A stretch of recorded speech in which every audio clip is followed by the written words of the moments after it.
Hi, everybody. It's the 12th of May, Tuesday, and we just had a sermon about the nature of God's unconditional love that Jesus talks about in the first part of John 6. And today I want to continue on a little bit more because we enter into kind of a different phase of Jesus's thought process, and I think it brings up some different issues. At least it does for me. So I'm going to read now in John 6 again, and this will be verses 41 through 51.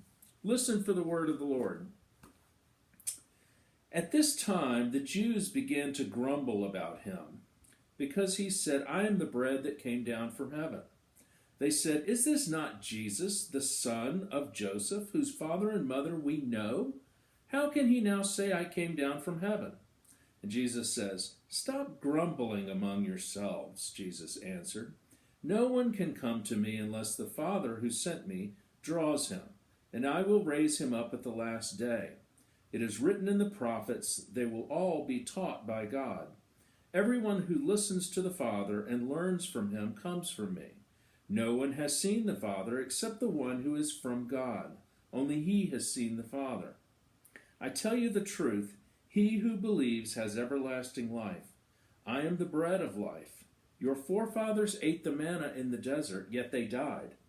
But here is the bread that comes down from heaven, which a man may eat and not die. I am the living bread that came down from heaven. If anyone eats of this bread, they will live forever. This bread is my flesh, which I will give for the life of the world." This is the word of the Lord. Thanks be to God.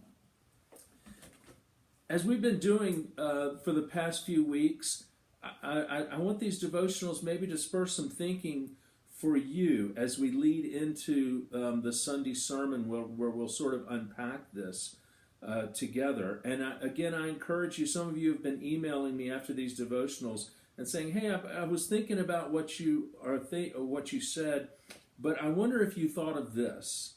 And in fact, it has affected the way that some of these questions have affected the way that I've taken different devotionals and sermons. And so I really appreciate that. It's charlie@kmccparma.com. So one of the things that I wanted to unpack today is how do you react to the complainers or the murmurers? These are people that were just witness to Jesus feeding the 5,000, which was a total miraculous event or a sign. And yet now here they are saying, wait a minute, it seems like they're back to ground zero. They just witnessed this amazing miracle, but then a thought comes into their head, wait, aren't you the son of Joseph the carpenter and his wife Mary? How can you say this? Give us another sign. What is your reaction to the murmurers?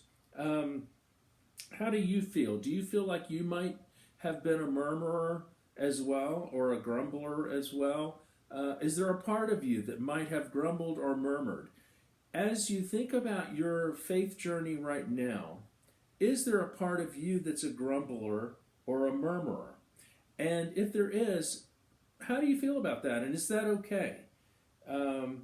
Jesus seems to be wanting us to believe some pretty fantastic things. On the one hand, he says, yes, I hear you. He doesn't say this, but I mean, it's pretty obvious. Yeah, I'm the son of Joseph the carpenter and Mary, and we live in that house, right down the corner. But at the same time, I'm the bread that came down from heaven. Notice that he doesn't answer their question like Jesus rarely or so seldom does. He answers another question. They say, how can this man be this and that? And he doesn't even directly address their question. So I just want you to maybe think about that over the next couple of days. How do you feel about mumblers or grumblers in your life? How do you feel about maybe the part of you that's a mumbler or a grumbler? And we'll come back to that later, and we'll come back to that on this Sunday, or please email me and let me know your thoughts. Thank you. God bless. Bye.